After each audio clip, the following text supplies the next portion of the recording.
Let's make a miniature cake from polymer clay for St. Patrick's Day. And welcome to my channel, Notorious Crafts, where I hand make all sorts of dollhouse miniatures. Here are some of the supplies that you will need, and I have links for all of them down below in the description. I'm going to mix these two different green clays to get the color that I want. Always remember that clay turns out much darker after you bake it.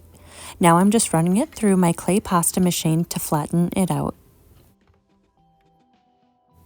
I'm using this circle cutter to cut out perfectly even shapes of clay. I'm also cutting out circles from the white clay since this will be my frosting on the inside of the cake. Now I'm stacking the layers on top of each other in alternating colors. One thing that you'll notice is that the white layer is a lot thinner than the green one, and I made that on purpose so that it looks like the green layer is the cake layer and the white one is the frosting layer. The sides of the cake are a bit lumpy since the layers are not perfectly even, so I'm just going to roll it out on my glass mat to even it out. I'm using my X-Acto knife to cut out 2 pieces of cake from the larger portion.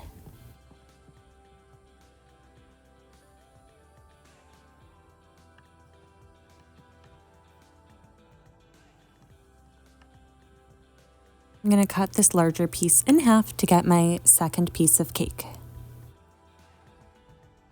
I'm using a toothpick to create some texture inside of the cake, and I'm just doing that to the green layer since that's the one that I want to look the most like cake.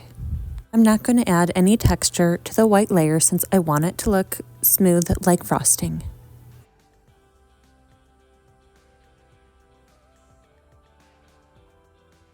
I'm also adding some texture to the 2 pieces of smaller cake, and once I'm done, I'm just going to place it in the oven to bake so that it can harden before I start decorating the outside of the cake. While the cake is baking, I'm going to start working on creating some miniature sprinkles. So I have these polymer clay clover pieces, which I'm going to use to decorate the top of the cake, but I'm also going to cut them up into really small pieces so that they look like sprinkles. These clay clover pieces are already hardened. That's just how I bought them. They were pre-made like this, and I thought they would make a really nice decoration on top of the cake, and I wanted the sprinkles to be the same color as the clovers. For the white sprinkles, I flattened out some white clay using my clay pasta machine, and then I'm cutting it into really thin strips, and then I'm going to place them in the oven to bake.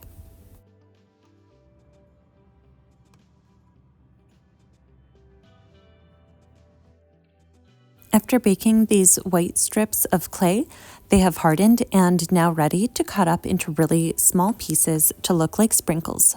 I'm cutting many of them at a time, so I grabbed a couple strips and I'm cutting through all of them at once using my X-Acto knife to save some time.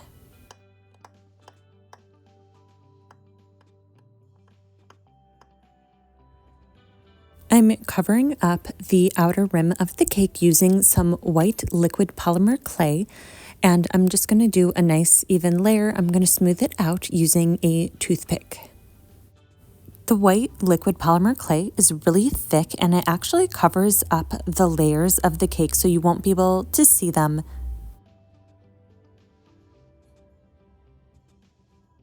I first just covered about half of the cake, and now I'm just going to roll it directly into the clay sprinkles that I created. And I really love this effect. It really looks like a really nicely decorated cake. And then I'll repeat the same exact process for the other half of the cake. The outer edge of the cake is completely covered in my green and white sprinkles. So now I'm just going to pop it in the oven so that the liquid polymer clay can harden with the sprinkles attached to it.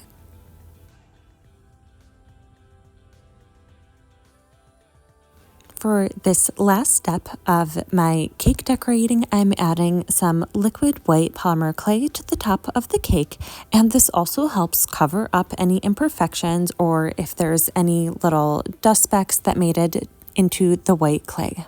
This liquid clay also looks like frosting, so it'll help make my cake look more realistic. I used a toothpick to create a really nice and even layer on the very top. While the liquid polymer clay is still wet, I am attaching some of the green clover pieces on top of it as a decoration. I'm adding the clovers all around the rim of the cake, and I'm also using some of these crafting tweezers to help me place the clovers perfectly, because otherwise they would be all over the cake without them. Once I'm done, I'll place this in the oven to bake one last time, and then the liquid polymer clay will harden with the clovers attached to it.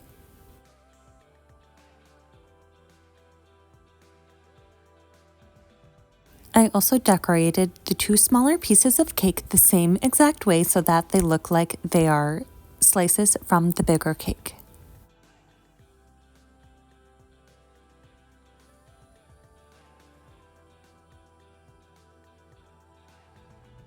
Here is how the final cake looks.